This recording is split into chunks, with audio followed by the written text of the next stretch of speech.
Hello, in front of me I've got FC26. In this video I'll show you how to edit real players.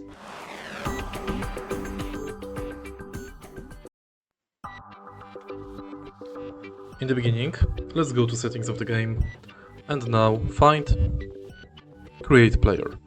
Push right analog and find edit real players. Select it, select male or female, now select country, region, league and team.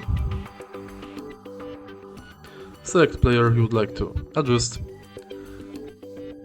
and here you can change kit,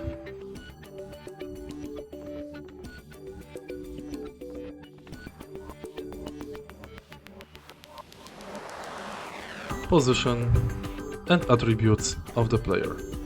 Unfortunately, we can't change body and info of the player. If you find the video helpful, please leave like, comment and subscribe.